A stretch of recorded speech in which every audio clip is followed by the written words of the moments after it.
In the High Court in Johannesburg, a number of civil society organizations are currently challenging or seeking relief from the courts in order to challenge the operations of Operation Dudula. They're accusing this organization of driving xenophobic and divisive sentiment throughout the country. That litigation is currently underway in the High Court in Johannesburg. But let's take you to the Magistrate's Court in Roodepoort. Police saying that the 39-year-old suspect apprehended in connection with the murder of 14-year-old Likhona Fose has now been formally charged after appearing in the Roodepoort Magistrate's Court. That's where we find our reporter Monique Lewis, who's tracking developments and joins us now live. And Monique, it was seemingly a very short appearance that took place there in court earlier today. What happened? Thank you so much, Ayanda. Indeed, we were in there for a very short while where the accused, 39-year-old Mduduzi Trevor Mnisi, made his first appearance in the Roodepoort Magistrate Court. He is accused of the murder and mutilation of 14-year-old Likhona Fose, who had died earlier this month during Child Protection Week. We just know that when court cases took place this morning, Judge and Magistrate and Lean Africa did rule against the fact that it is a Schedule 6 offence. We know that Schedule 6 within the Criminal Procedure Court Act states to the fact that it's criminal cases such as murder, human trafficking, which are serious crimes in the country. But I am just now joined by NPA spokesperson Pindim Jonandwana to give us a bit more insight and dip in what happened into the court case this morning. Thank you so much, Pindi, for your time.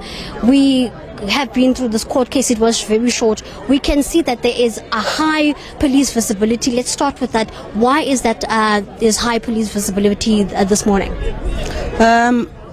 Well, those are arrangements by the South African Police Service, obviously working closely with the court manager, but basically it's just to ensure and promote the safety and security of people who will be attending this court case.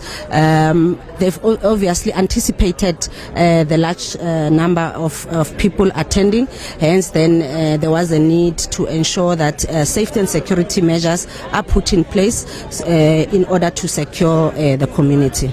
We know that the court case has been postponed to the 18th of June for bail application information. Can we explain what that is? What does the state need to gather? What evidence needs to be gathered in order for that to take place? Indeed, yes, the matter has been postponed to the 18th. It's to allow the state to conclude its investigation in respect of the bail application that the accused wants to bring before court. So it will include the profiling of the accused, checking whether or not he has any previous convictions, whether or not he has any pending cases against him, as well as whether or not he has been previously released on parole. So that is some of the information that we normally use as the state in placing our reasons in opposing the accused release on bail. We understand that the accused also asked through his defense attorney, that is of course, asked for a bed and a blanket to feel comfy in his jail cell. What does the state have to say about that? Because I mean, it's just his first appearance and he's already making these demands. So would the state oppose that as well? Well, remember that we live in a country where people have rights, and us as an institution, we also have an obligation to uphold such rights. However, as the NPA, we don't deal with custodial issues. So that's the issue of the South African Police Service, where a person that appears before court is awaiting trial, and when it's a sentenced person, then that mandate falls within the Department of Correctional Services. One last question, Pindi. We understand because of time, we have a very gruesome problem in the country. It's not even a pandemic to call it. We don't even know what to call it at this point, where every single day, day in and day out, we see placards, posters of missing persons, women, children being killed, and then we chant in the streets as women and children, for justice. When is enough as the NPA? Well, indeed, you are correct. This is once more a chilling reminder of the need for urgent interventions, interventions that seeks to end this type of violence, because we cannot have society living in fear, especially vulnerable groups like women and children.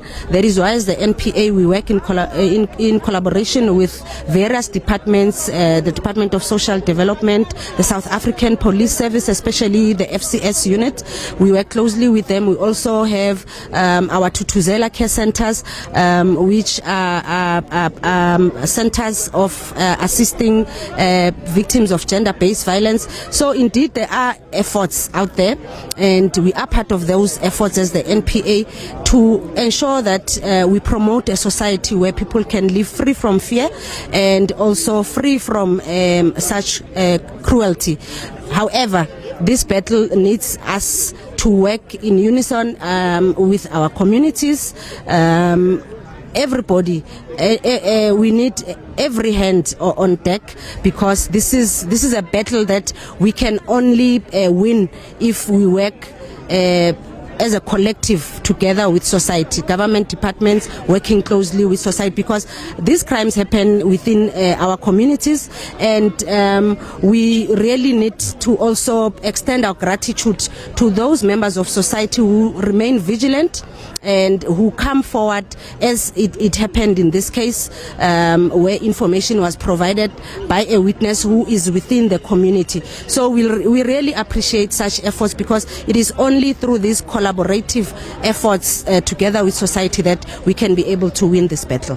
Thank you so much. That was the NPA spokesperson, Pindi Mjonondwana, just giving us a dip into the case. We know that the court case has been postponed to the 18th of June for bail application purposes, and to ensure that the state gathers all the information that is needed to proceed with the trial going forth. But now it is back to you in studio.